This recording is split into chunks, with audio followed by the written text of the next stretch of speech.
Good morning, English 12 onliners. It's Friday and pajama day. Let's see if you can see my slippers. So cozy, comfy. I wanted to do the video ahead of time instead of on the weekend and release it because my class, finished Hamlet 2 days ago. Yesterday we wrapped up the whole entire ending. And so I'm going to do that with you right now and then talk about the plan. So here we go. My beautiful plot summary here. I've gone over most of it with you guys, except for the ending. So we had the big sword fight. Laertes is supposed to be the best sword fighter in the world, according to everyone. And so the king makes a plan to have Laertes have his sword tip unbaited, so it's not covered, and also he's going to put poison on it. And then the king, his backup plan is to have poison in a goblet and offer it to Hamlet. So anyway, the plan is for Hamlet to die. Laertes then can avenge his father, and supposedly it's going to look like an accident, they said.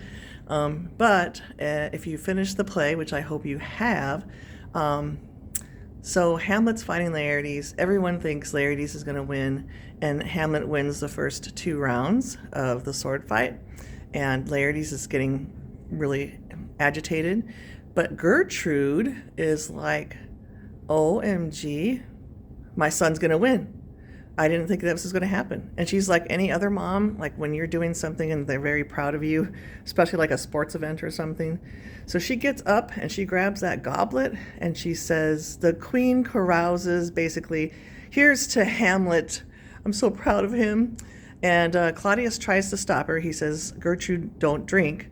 And she takes it like he's being controlling. And so she's like, don't tell me what to do. I'm going to toast to my son. So she takes a drink of the poison cup, and then he is like dejected and sad. I'll try to find a scene to show you that. It's a great when you get to see it live performed. Okay, so that it doesn't take effect immediately, but she sits down, and then Claudius basically is like, oh crap, this is all backfiring right now. Then Laertes purposely cuts Hamlet with the tip of his sword. Hamlet does not know that it's poisoned. And then Hamlet gets mad because the sword tip is not supposed to be sharp. So they kind of wrestle around, and then Hamlet gets Laertes' sword and then scratches him back. Laertes knows he's a dead man because it's poison. And so he basically confesses and then says the king's to blame. Meanwhile, Gertrude is passing out. Claudius tries to save it by saying she doesn't like the sight of blood and she's just fainted. But her last dying words are, it was the drink, Hamlet, I'm poisoned. Then he realizes it, and then he starts running around, and then Laertes says, Hamlet, you're poisoned too, and so am I. We're both dead men. And he says, the king's to blame. And finally, this is really messy, but the climax is, after all of these acts, Hamlet avenges his father's death by killing Claudius. He stabs him with the sword and also makes him drink what's left, well, almost all of what's left of the poison drink. So Claudius dies. These are all dead people. So a ton of dead bodies inside of the castle.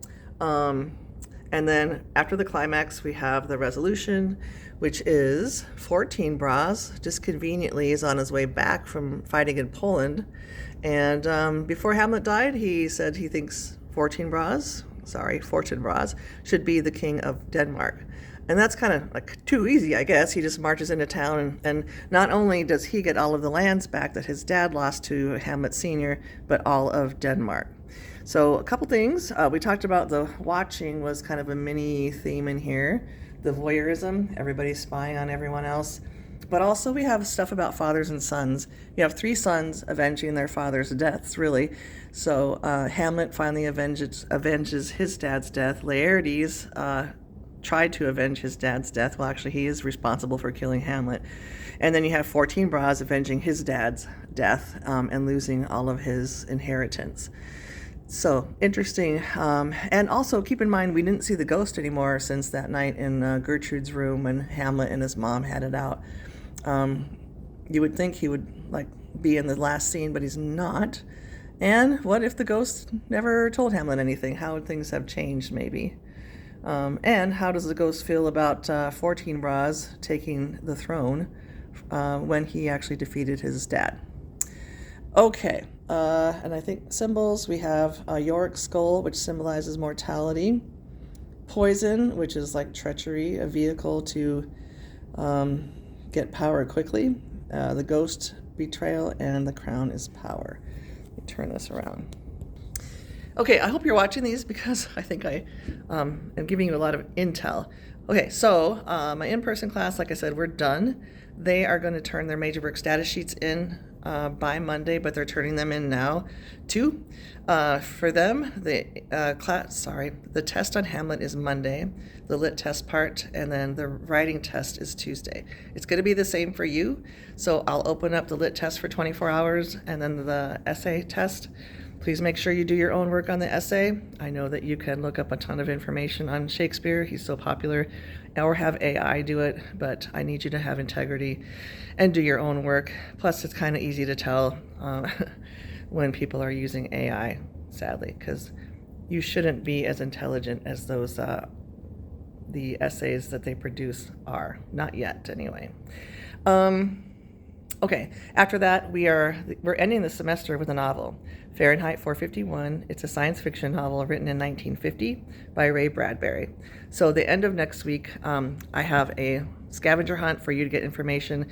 A lot of it's about what was happening in 1950s when the book was published, because it'll help you be wowed by the stuff he predicts in his novel that actually is true now, like scientific inventions and things like that.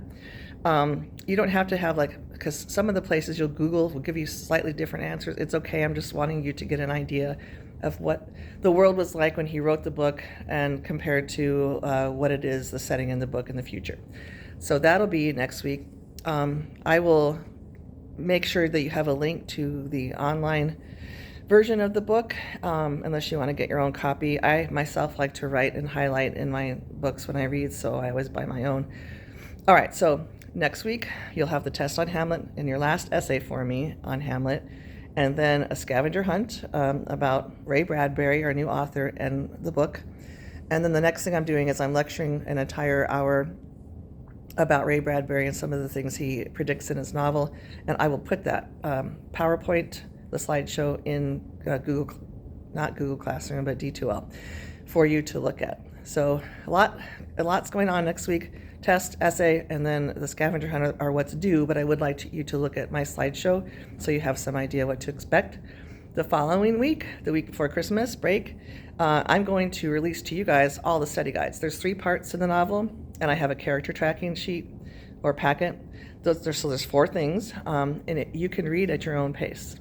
You can finish early if you want, or just keep pace with us. I'll let you know when each part is due in my in-person class. Whew, that's a lot. Okay, so let me know if you have any questions. Again, you need to finish the play, Hamlet, if you're not done. Finish up that packet, the Major Works packet, and turn it in, and then be ready for a test on Monday, and then an essay on Tuesday. All right, keep up the good work.